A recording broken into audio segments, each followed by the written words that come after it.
Welcome to Calisthenics Kids, lesson number 24. We're in the last week of our month of May sessions, so today we're going to up the ante. A little bit easier yesterday. Today we're going to work on a skill called the Grasshopper 2.0. We've already worked on another version of the Grasshopper. If you haven't already checked out the lesson on the frog stand, today's lesson is going to be one step up from that. So that's lesson 1. Make sure you check it out. Anyway, let's get started. So first thing we're going to go is, all we're going to do is reach down to the sides as much as we can, and then reach down, forward and back. So left, right, forward, back, left, right, forward, back. And one more, left, right, forward, back. Next thing we're going to do is work on our bear crawl, but this time we're going to have hands facing inwards. So this type of bear keeps its knees close to the ground and hands face inwards. So just trying to crawl forward, and then if we're able to, trying to crawl backwards. Try and keep your fingers facing each other. You'll see why this is important in a second. Can we go side to side? And can we incorporate different directions? Now let's move around in a circle, fingers facing each other at all times, knees as close to the floor as you can, and have a rest. Next thing you're going to do is we're just going to play about with our wrists in different positions. So we're going to try a bear, but we're going to try and have our wrists facing towards us. So this is much harder than our regular bear. So wrists facing towards us, bum up in the air, and can we walk forwards, keeping our wrists facing towards us. You'll see why we're doing this later, but for now, let's just see if we can do it. If that's too much, just have your wrists facing sideways, and just play about with that if it's too difficult. We can always go back to wrists facing forwards if we're really struggling, not a problem. Now what I want you to do is, with this version of the bear, you're going to have hands facing forwards, but you are going to leave your hand on the floor for as long as you possibly can. So as you come forward this time, rather than moving your hands like this, you're going to come forward and almost rock onto your fingertips as best as you can. So I'm going to show you from the front, then I'll show you from the side. So shake your wrists out if you feel like you need to. Fingers pointing forward this time. Leave that hand on the floor as long as you can. So we're rolling from the heel of our hand onto our fingertips, and the heel of our foot onto our big toe. Can we do it the opposite way, coming round? So lifting the fingertips up last. So as we're putting our foot on the floor or hand on the floor, we're going heel and then toe. Let's try that once more. So chin on our chest. Can we roll forward slowly, going from our heel to our toe? Excellent job. This time when we do our bear, we're going to keep that bum up as high as we can, but I only want you to use as little of your foot as possible. So if you're super skilled, you're going to try and use just your big toe. If you're not as confident, just use the front part of your toe. If you really have to, use your heel. So can we use as little of our toe as possible? So I'll show you from the side, then I'll show you from the front. So can we keep just our big toe on the floor as we go from the heel of our hand to the fingertips? Let me show you that coming forward. So can we use just the big toe? This will make it a lot harder, but if you haven't already seen lesson 3, you should be able to at least be moving with some level of coordination. Okay, now we're going to go on to our Spider-Man. So with our Spider-Man, we want to imagine we're shining a torch from our chest and shining that each side. So we're going to start off in our bear and then shine it each side. And I want you to stay in the bottom position for at least 3 seconds. So, starting off in our bear, as we step forwards, we're going to twist to the side, and we're going to see how far around we can get our chest. So all I want you to do, how far around, hug your knee, and then coming forwards. So moving forwards, can we hug that knee? And then can we go backwards as well? So I'm in this position here. I'm going to push through this hand, get my bum up as tall as I can as I rotate, and then feed that leg back. So again, can I hug that knee? How far around can I go? If we're an owl, maybe we can turn ourselves a little bit further forward. Let's just do that once more, but this time I want you So almost imagine you're snaking your way around. So I'm going to start from here, bum up, and I'm going to come across. And then I'm going to come across again, using more of the space, really twisting around. And can I come backwards this time? So really twisting around. Really twisting around. Excellent job. We're going to need those twisting motions when we get in today's grasshopper. So now what we're going to do is a figure of 4. In fact, no, before we get onto that, let's try going from our bear into a move called the pigeon. So don't ask me why it's called a pigeon. For the pigeon, all you're going to do is just have your leg underneath you and try and get this leg as far back.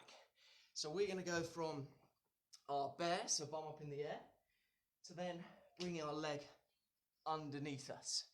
And then we're just going to yo-yo between the two. So push your head through your hands, then bring your leg underneath. If you're able to, try and sit your chest on top of that leg. So bear, sitting down on top. And swap legs. Sitting down on top. If you're really good or really want to test yourself, move this leg back. Again, don't ask me why it's called a pigeon. Pushing your head through your hands and twist. Now what I want to see you do is bring this leg so you're almost in a question mark position. Then from there, first thing you're going to do using your hands is just push through your hands and see if you can end up facing the other way. So this knee lifts up first and then the back one follows. Just using our hands, reach out, high five somebody who's there, reaching out, reaching out, reaching out. Next thing we're going to do is, as we reach out, we're going to lift ourselves up tall. So reach and lift, reach and lift. Now, if you're really skilled, I want you to try and use it without putting your hands down on the floor. So imagine you've got a camera at the front, we're going to film to the side, and we're going to film behind us. So can we do that without using our hands on the floor?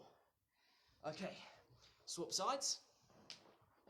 So first off, just using your hands. How quickly can we transition between the positions? Reach and high five, reach and high five, reach and high five. Okay, now we're going to go reach and pop. Reach and pop. Reach and pop. Good job.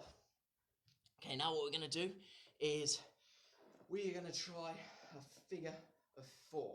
So all I want you to do is pop one leg across like this, and all I want to see is how tall can you get your head. So you're using your hands, and then we're just coming back down. So bum on the floor, and now using your hands, how tall up can you come? You're allowed to be on your big toe, that's fine. So we're just starting off with our bum on the floor, and then can we come up nice and tall? If you feel confident, let's see who can manage this with the least amount of balance points. So I've got 2, I've got my fingertips and my toes. If you're really skilled, you might be able to plonk your foot down, but if you're not, don't worry. Swap your sides over. How tall can we get up using our hands? And then back down.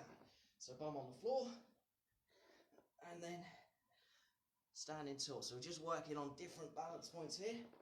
And last one. Excellent. And rest there. Now we're going to do our curtsy to our monkey. So a quick reminder if we've forgotten what that looks like. So we're going to imagine almost knocking something with that foot down as far as you can. There's my camera and film. So down as far as I can. Here's my camera and film. The lower you can get to the floor when you film, the harder this will be. So reaching through with that leg, I'm staying on the floor and film. Maybe I can bring it all the way around. Let's see if we can film 360 degrees. So I'm filming at the front and filming at the front. If you're really skilled, try and do this with your knee off the floor. So how far round can you twist? Excellent. Have a rest there. Okay. We're slowly getting towards today's movement challenge. Just as a bit of a rest, I just want you to place your hands. In fact, we're going to see how many different hand positions we can balance on in our press up. So let's start off in our press up. Then can we go hands facing each other? Can we go hands facing us?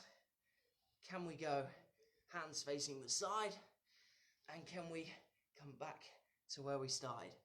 Now what you're going to do is rotate your hand position as we go through that press up sequence. But this time, can we see if we can get our belly facing different directions? So start with belly facing down. Can I get belly facing to the side? Can I get belly facing up, side, and up again, or down to the floor again? Let's try that going around the other way this time. So how many different wrist positions can I play with? Hips nice and tall. If this is easy, pick your leg up. If it's not, just keep your knees on the floor. And can I come down?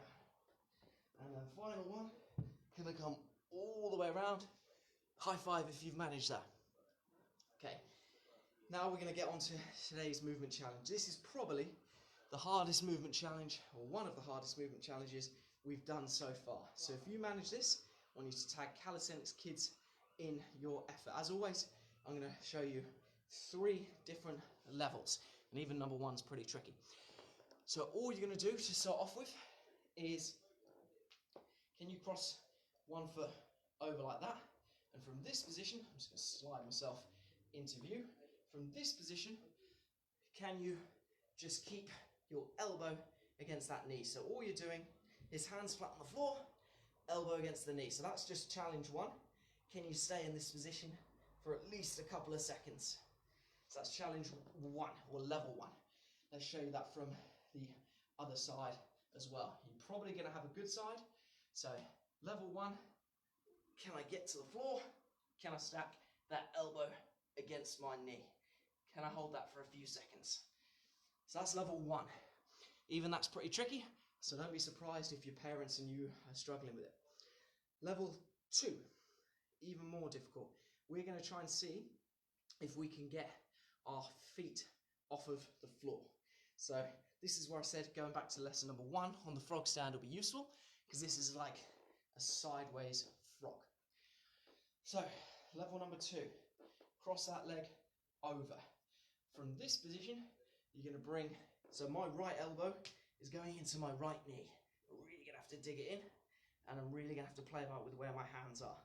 So level number 2, can I get in a position where I can lean over enough to get me off the floor? 3, 2, 1. And I'm going to have a go on the other side. Again, this isn't easy.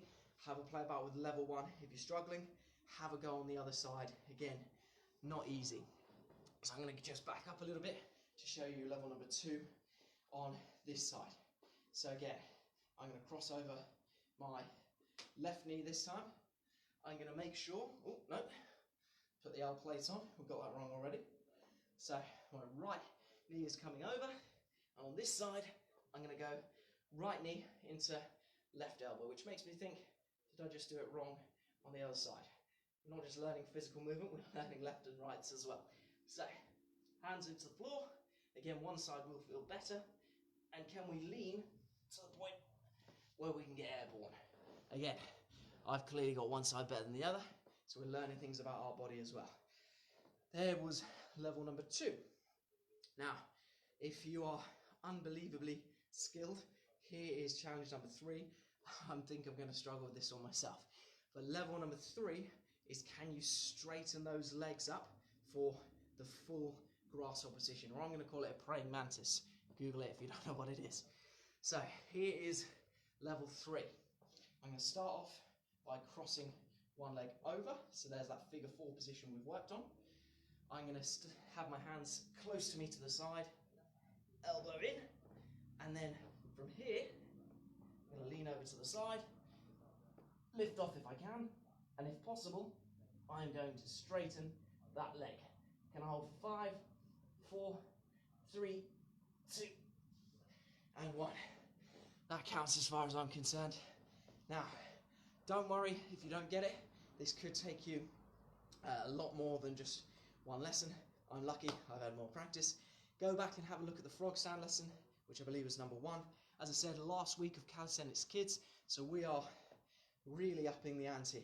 Well done if you've managed today's challenge at any sort of level, and I will catch you again in tomorrow's lesson. That was lesson 24 of Calisthenics Kids, where we're looking to build strength, confidence and movement skill in children using bodyweight training. Catch you again in the next episode.